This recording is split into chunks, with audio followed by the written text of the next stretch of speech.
Hello there folks, welcome back to the Chap's Guide. My name is Ash and I am your host on this journey through men's style, self-development and personal grooming. Now today I'm going to aim to answer a query from a viewer who's written to me with a somewhat of a quite philosophical question to answer. And the question I've got has come from Frank. Now Frank tells me that he is from South Africa, he's 55, he's a law professor and he's followed my channel for a while. And the question he has posed is, can a chap ever reach chap nirvana? And he goes on to say, you've said in several videos that one may never arrive at that elusive destination. But is this not a matter of one's own perception? I've always dressed smartly, I try my best to treat others respectfully, I am knowledgeable about wristwatches, fountain pens and fine wining and dining.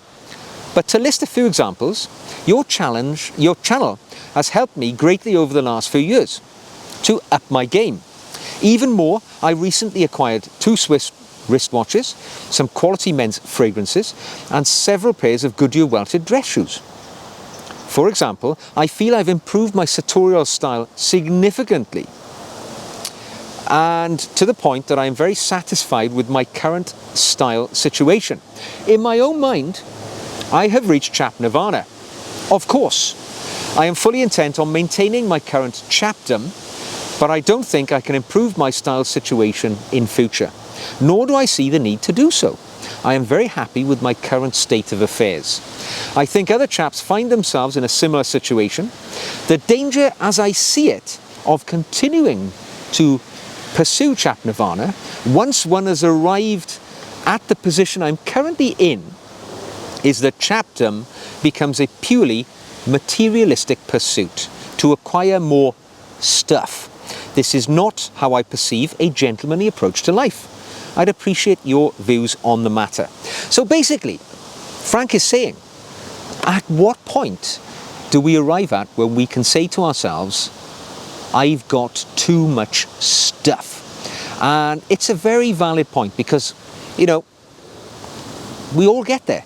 And if we've arrived at that point of acquired as much stuff as we need, and I use stuff as a sort of collective word for suits, for shirts, for shoes, for wristwatches, journals, you know, and you keep seeking to acquire and to stockpile these things, thinking, well, I'll buy it. I've got a white shirt over here, which I'm very happy with. I'm going to buy another one for the occasion when that one wears out. And then you buy another one for the occasion when that one wears out. And before you know it, you've got a full collection of things, far more than you'll ever need, perhaps even in your lifetime. And then you realize that you have tipped over to overt materialism. And as Frank very rightly says, that is not a gentlemanly approach to life. One might say a gentleman only has what he needs.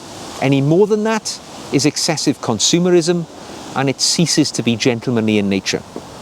And maybe it tips over to become something of an obsession, which is not an attractive virtue in any gentleman at all.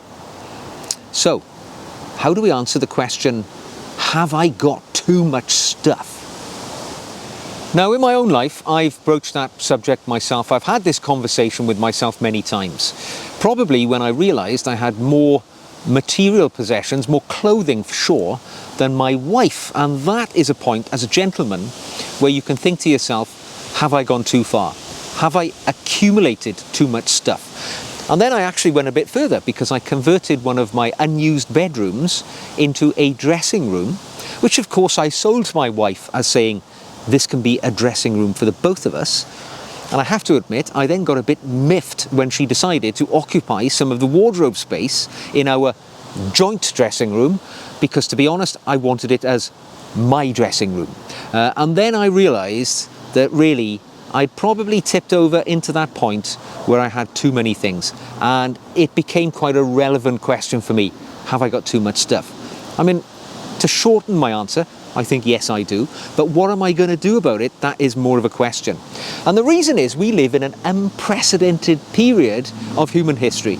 If you're fortunate enough To live in a first world, highly developed country such as mine, I live in the UK, I think at the moment it's either the 5th or 6th largest economy in the world. So we exist in a period of excess. You've only got to walk around the streets and to see the levels of obesity and things like that to understand how significantly that is impacting our society today. However, we're not talking about health and fitness, we're talking about materialism. And we live in a period today where we've probably got more excess funds. I'm not saying everybody, of course, I'm taking a general stance here, but more excess money than we've ever had as a society in the past. In my grandparents' generation, they probably could just about afford to put food on the table, and we're grateful for that. As we've grown and grown, as time has gone on, people now think of things like complex electronic equipment as being a basic necessity of human life. If you haven't got cable TV and things like that, you might consider yourself to be disadvantaged. But the truth is, that's not the case at all. And we live in this time where, excessive gathering of things can have negative consequences for people and society as a whole. So I'm going to give you 5 tips now in which you might recognize if you've got too much stuff. Now, the first point I want to raise to you about being negatively affected by having too many material possessions is the reduced sense of well-being, which often accompanies the situation of being in this constant circle of trying to reduce more and more things into your possession. And it leads to a constant desire to have the latest and best things, and if you don't have them, you then feel thwarted in life. You get a sense of failure, and this isn't really good for your mental well-being. You'll also find yourself falling into a state of what is referred to these days as lifestyle inflation. Now, what that means is that regardless of your situation, you're never going to have enough money to buy the things that you want. Because shall we say you're starting off in life, you're a 23-year-old fellow out from university, got a good job, and you get a good salary for the point of life that you're at. So you set yourself up. You've got a nice home, you've got a car, you have a holiday once a year. It's a really happy situation to be in. You're comfortable. However, you get a promotion. You get a significant pay rise. Maybe a relative might predecease you and leave you a bequest. So a large sum of money comes into your life. So instead of thinking, okay, fortune has smiled upon me here, I'm going to put that money aside. I might invest it in my pension. I might, put it into a cash generation product, which is going to benefit me as I go through life. Oh no, we're humans. We've got this material desire to own things. So you're happy with the car you've got, but now you've been promoted. You need to get a better car, because the symbolism of that amongst your contemporaries is one of success. You're selling your Ford, you're buying a BMW. If you get promoted again in the future, you're selling your BMW, you're buying a higher up level Mercedes, or whatever. You're on a constant climb to keep buying and making yourself in a better situation. Same goes for your home. A new iPhone comes out, doesn't it? There's absolutely nothing wrong with the iPhone that you've got in your pocket. It's amazing. It's got 10 times the technology which put man on the moon. But you need that new one because it's got a slightly better camera, or it's got slightly faster processing capacity. So you again fork out a lot more money to have a tiny advantage in life. And this is lifestyle inflation. And this is why, however much you earn, you're never going to be happy. That's one of the disadvantages of constantly being more materialist in life. And that kind of leads on to the second thing I would say to you about being too materialistic. You're always going to be under financial stress because you're going to be in debt. You're going to lack stability in your financial matters. You're never going to have that emergency fund should something happen. Your long lost brother in Australia becomes sick. You need to fly out there. You need to take a couple of weeks off work and sort out the situation. You need a financial buffer behind you. And if you are somebody who's materialistic, any spare money you have, you tend to convert into shiny things because you like shiny things in your life. That's another reason why being overtly materialistic can be damaging to you. And the other thing is that people who exhibit these qualities tend to have quite shallow, individual characters, all right? You have values which are centered around material things. So you will look at your neighbor, see that they've got a new Mercedes sports car and think, ooh, they are doing far better than me. I feel a failure. It's affecting you in a negative way because you feel that your life progression has been thwarted. But actually, you don't know what's going on there. So shallow values can be very closely linked to overt consumerism in life. And then it leads to a lack of meaningful focus on things which are much more important than those physical things. Things like self-development, your health and well-being, things which are immeasurably more valuable than the latest iPhone or a nice shiny car. Because if you get trapped into that materialistic mindset, you will overlook those things because you will invest all of your time in working to get more money to buy the things that you want. Whereas, if you think about self-development, time spent with family, you'll know where the investment of your time is far more important. Now, the fourth area I would suggest, which is really quite negative and increasingly more so as the world becomes more acute to this, is materialism, consumerism, obviously has a negative, significantly detrimental impact on sustainability and the use of the world's resources. Because generally, if you are somebody who has to have all the latest things, and in so doing, you're throwing away the sort of things that you've no longer require in your life, particularly with regard to clothing, the world's resources are finite, and we're not really contributing towards prolonging those resources if we are consuming far more than we actually need to. So that's something that we may want to take into account. The degradation of the natural environment which surrounds us. And if you're a parent, you have children, and you're far more conscious that there are going to be generations after us, well, we are using more than our fair share during the generation that we're in now. Perhaps by being less materialistic and only owning what you need, you're actually contributing to the slowing down of that degradation of the world's resources. And finally, and probably for me one of the most important reasons why it's a good idea to body swerve materialism, is the negative impact it will have on your mental health. Because if you're constantly pursuing, better things, more things, you want to keep bringing things into the collection, it's going to end up causing you, absolutely, we know this to be the case through research carried out over the years, increased instances of anxiety, of depression, and other mental health issues. Because when you don't fulfill your goals, your dreams, when you don't earn enough money to buy the car or the holidays or the bigger house that in your mind you think you should have, because this is what you've been programmed to think, because you see it in the mass media, you feel thwarted, you feel held back, and you don't feel as if you've achieved your true potential. And that is going to fill you with a sense of lack of fulfillment in your life, which is not going to set you up well with regard to your mental well-being. So those are just some of the reasons why I think excessive materialism is damaging to us individuals, why having too much stuff is actually a really negative thing. Now I'm going to give you some tips on how to avoid it. Now, my first tip is a really easy one, and it is get yourself an audit. Now, we're talking about possessions, sartorial things here, right? This is a men's lifestyle channel. I'm talking about clothing.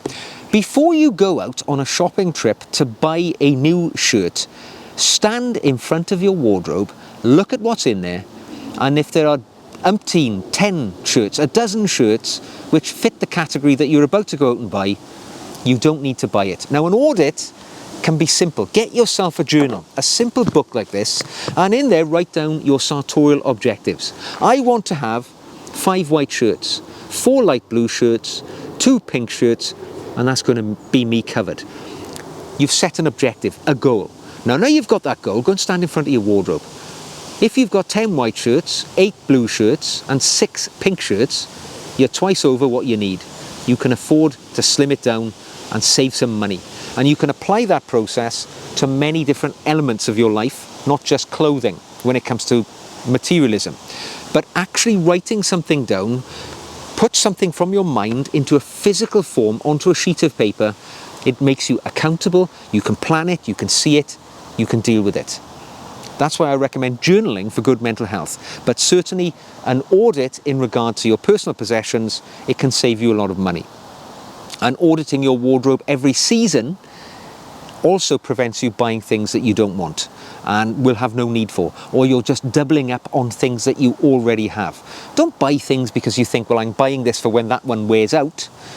Buy something when that product, when that shirt has actually worn out. Because in my experience, it takes me years to wear a shirt out, and then I've got all these reserve shirts standing by when I don't really need them for years and years. Buy what you need when you need it, and keep in control of it by auditing your clothing regularly. Now, the next thing you can do is actually budgeting and financial planning for this element of your life. If you are, and we're talking about clothing, so let's say, you're a sharp dressing fellow, you want to improve your game, you're going to allocate yourself £100 or $100 per calendar month as your spending limit on your items, all right? You may not spend that each month. You might have months where you don't. You might have months where you find something that you really want to spend, so you use the next month's allowance and you don't spend anything in the following month. But again, this is the value of having a journal. Setting those objectives, you can keep control of the amount of money that you're spending and then manage your spending accordingly. It will prevent you from running up debt using store cards and things like that, and going on uncontrolled spending sprees when you see things that you just want to buy. If you think about the budget and you manage that budget over the course of a year, let's be honest, if you say $100 a month or £100, that's still £1,200 in a year. I mean, I don't spend that on clothing. And sometimes you've got to cut your cloth accordingly. If you've only got a small amount of money, you buy it on eBay or go to Vinted or one of the other, pre-owned sites where you can get bargains. You don't have to buy new, but using an audit process and budgeting your money will definitely prevent excessive materialism. Now, the next thing you can do is educate yourself about the things that you seek to buy, because so often you suddenly decide you want to buy, I don't know, a blazer. You've never owned a blazer before. You want a sort of a navy blazer, so you go to a shop which you're familiar with because you've been there before, and you buy a blazer. Then you get it home. A couple of months later, you realise you've bought a bit of a duff. It's a polyester blazer. It's starting to turn a little bit shiny at the elbows. You can tell that the buttons are low quality. And what you've actually done is bought something cheaply, and now you actually need to go out and buy it again, but in a higher quality. So you've wasted a pile of money. But if you educated yourself at the point of wanting to go out and purchase that blazer, you could discover that what you really need is 100% wool blazer at the very least. You want to get it in a size which fits you. You want to, get the cut that you feel comfortable with. You might want a double-breasted blazer. You might want single-breasted. You might want certain types of buttons. There's any number of options that you could have. But the key is, do not buy cheaply. Remember the old saying, I am too poor to buy cheap things. And there's a very solid reasoning behind that, because if you've got a limited income, as I do, I'm going to be honest, I'm not a wealthy man, I can't afford to buy multiples of cheap items and throw them away. Far better to save up using the budgeting and the auditing process that I've talked about, and then instead of buying 3 cheap blazers, buy one really good one from a reputable store where the product is going to be well made and it's going to last for a long time. If you do that, generally you're going to get a better quality item. It's also going to be repairable. So we're hitting the sustainability roots that we talked about earlier. We're only going to buy that item once every 10 years instead of once every year, when it loses its looks and becomes shabby. So remember the saying, I'm too poor to buy cheap. It's actually more cost effective to pool your money and buy things which are far better quality. And finally, my last tip for staying on top of unabated consumerism is have a one in, one out policy. Now, like Frank has said here, he's got to a point in his life where he's happy. His wardrobe is where he wants it to be.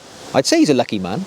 I've not got there yet, but his wardrobe is where he wants it to be. He can't envisage buying anything else. I commend you, Frank. You've got solid mental health and you are probably going to be more happy going forwards.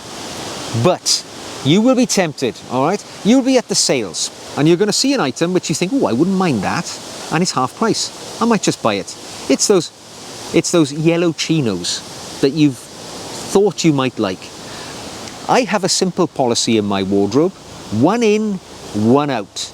If I buy a new pair of shoes, another pair currently in my collection has to go. You've heard of this auditing process. You stand in front of your wardrobe. If there are items in there which you haven't worn for 12 months, you're probably never going to wear them. And you can actually do that twice a year.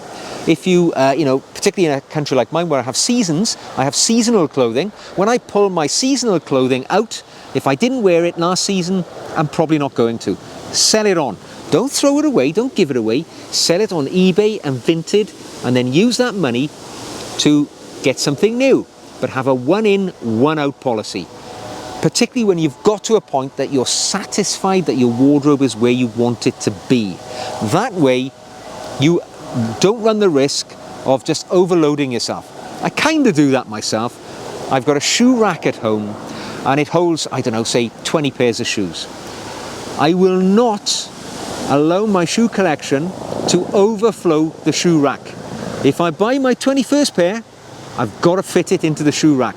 A pair which is in there, which I don't wear very often, has to go. It's the healthiest and most materialistically safe way to approach your wardrobe.